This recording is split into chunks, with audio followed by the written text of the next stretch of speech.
Anehnya belum ada yang tahu itu nomor, saudara. Langsung ada itisol dari Urdun, Habib Salim. Kemudian langsung Habib Salim, assalamualaikum. Padahal as-sahabah, mereka lah orang-orang yang paling terdepan daripada imamnya para aulia setelah Rasulullah sallallahu alaihi wasallam.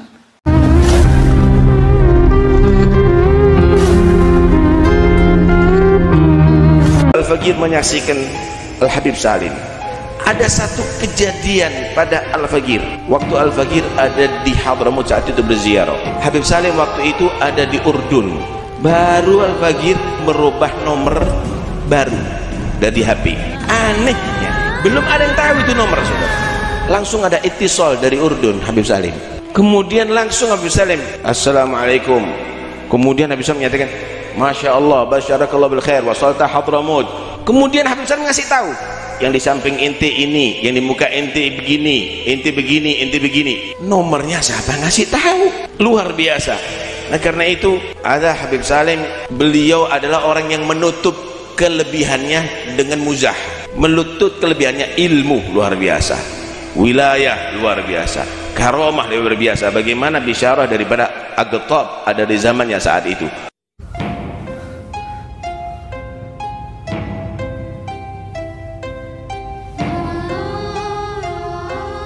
Tapi di fenomena di negeri kita kan gampang sekali yang pakai nama gelar-gelar wali. Nyemprot-nyemprot mobilnya orang dibilang wali. Subhanallah. Kan bingung kita gitu kan, subhanallah. Dari mana kriteria ini gitu? Subhanallah.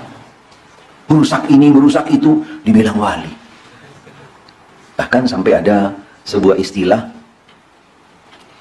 kami dengar langsung dari orang tua kami.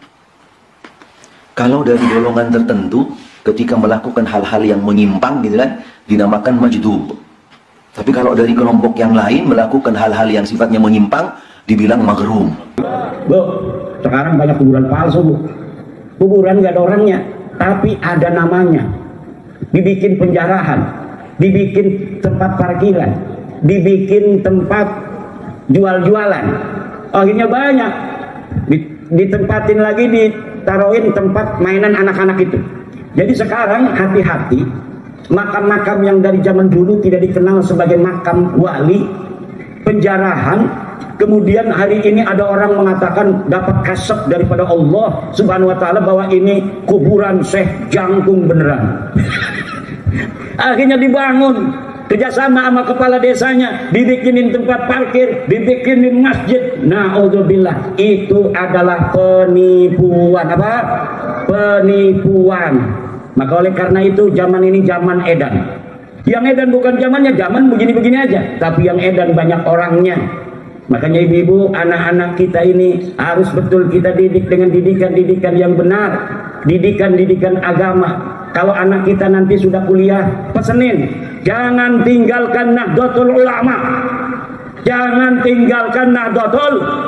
Pesen begitu. Kenapa? Banyak anak-anak NU yang ketika dia kuliah di ITB berubah haluan menjadi HTI, berubah haluan menjadi FPI, berubah haluan menjadi Ikhwanul Muslimin, berubah haluan menjadi Jamaah Islamiyah. Akhirnya dia kafirkan ayahnya, dia kafirkan ibunya, karena ibu dan ayahnya masih punya KTP Indonesia yang menurut mereka adalah orang-orang yang masih mempercayai Pancasila sebagai dasar negara adalah orang-orang kafir.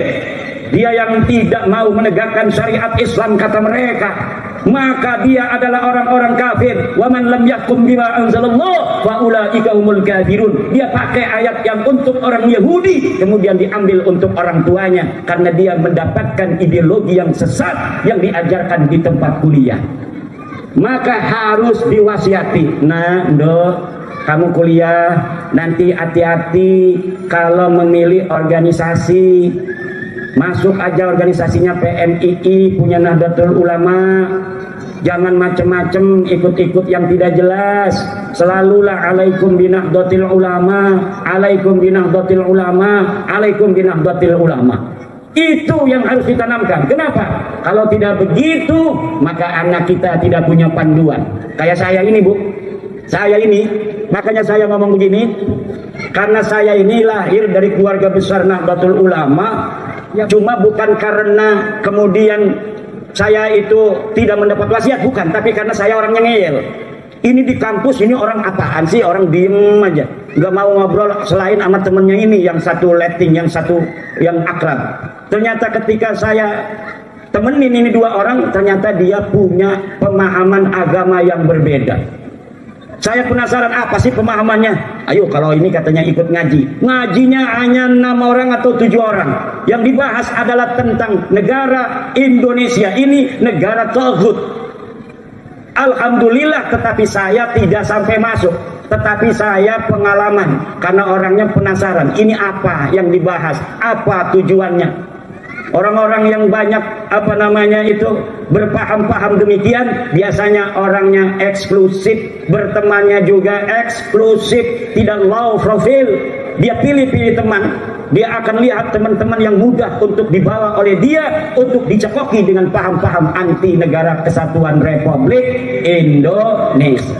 Maka akhlak ilmu harus ditanamkan. Bu, ada cerita ini, orang punya ilmu tapi nggak punya akhlak.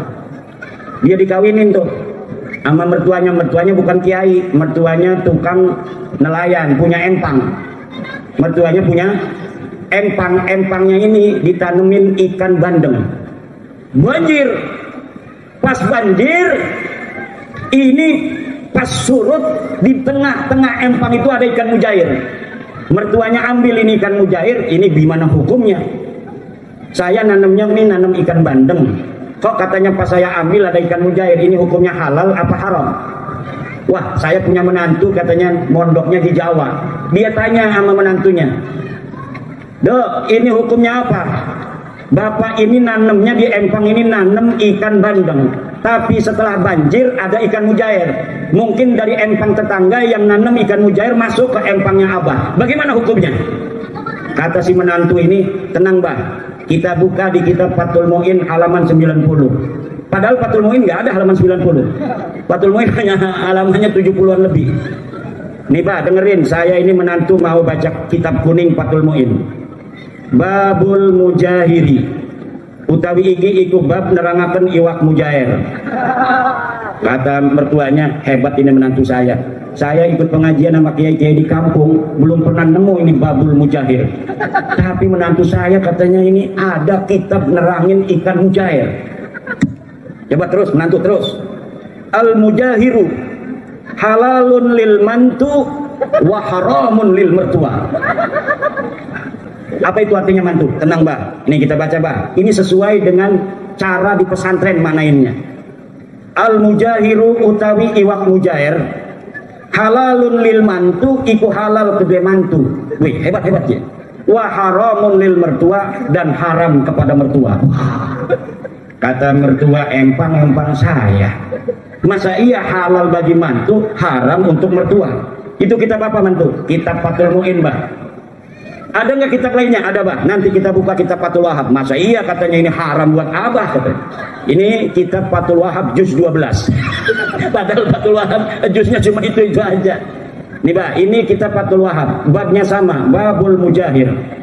Al mujahiru halalun lil mantu wa haramun lil mertua illa endasna. Utawi iwak mujair iku halal kedua mantu lan haram kedua mertua kecuali endasnya doang. Kata mertua, mending ini daripada Fathul Mu'in. Fathul Mu'in itu keren katanya itu kitabnya. Udah kita pakainya Fathul Wahab aja. Endasnya juga nggak apa-apa. Ini kalau yang terjadi seorang yang punya ilmu tapi dia tidak punya akhlak. Nanti orang yang punya ilmu tidak punya akhlak, juga dia tidak akan punya metodologi di dalam berdakwah. Berdakwah itu ada metodologinya. Berdakwah itu tergantung audiennya. Makanya saya tidak terlalu serius. Kenapa? Ada ibu-ibu banyak ini. Ud'uhum ila sabili rabbika bil hikmati wal mau'izatil hasanah wajadilhum billati hiya ahsan. Hei santri, ud'u ila sabili rabbik. Seru manusia pada jalan Tuhanmu bil hikmah. Kata Syekh Nawawi, bil hikmah itu artinya bil hujjatil qati'ah, dengan hujah yang kuat, dengan hujah yang memutus masalah. Kalau misalnya ini untuk orang-orang ahli ilmu, kayak tadi kita diskusi di pondok pesantren Miftahul Jannah dengan para kiai-kiai, itu harus dengan jalan bil hikmah, ay bil hujjatil qati'ah. Yang kedua, cara dakwah itu adalah wabil mau'izatil hasanah, dengan mau'izatil hasanah. Ini untuk siapa? Lil awam, untuk orang-orang awam. Yang ketiga, wajadilhum billati hiya ahsan, dan mujadalahlah dengan cara yang terbaik. Untuk siapa? Lil muhasimah, untuk orang-orang yang tidak mau menerima kebenaran dia tampik karena adanya kepentingan. Maka ini kita menggunakannya dengan metodologi ketiga, mujadalah, wajadilhum billati hiya ahsan. Kalau bil hikmah, orang-orang ahli ilmu ketika dalil itu ditumpahkan, maka dia akan menerima. Kita dakwah kepada orang awam, ketika mau'izatul hasanah itu diberikan, dia akan masuk ke hatinya. Tapi kalau untuk mukibin ini nggak bisa pakai bil hikmah. Kebenaran pun akan ditolak. Wa aksaruhum lil haqqi karihun. Kebanyakan mereka untuk kebenaran itu tidak mau menerima. Kenapa sih orang bapak-bapak tidak mau menerima kebenaran? Kata Syekh Nawawi, tenara orang tidak mau menerima kebenaran itu adalah haitsu tamassaku bit taqlid, karena dia memegang taklid. Kebenaran apapun yang diberikan oleh orang, dia akan tolak karena dia telah bertaklid kepada yang sebelumnya. Yang kedua, wa haitsu khafu zalala manasibihim, dan ketika mereka itu takut kehilangan pangkat wariasatihim dan kepemimpinannya.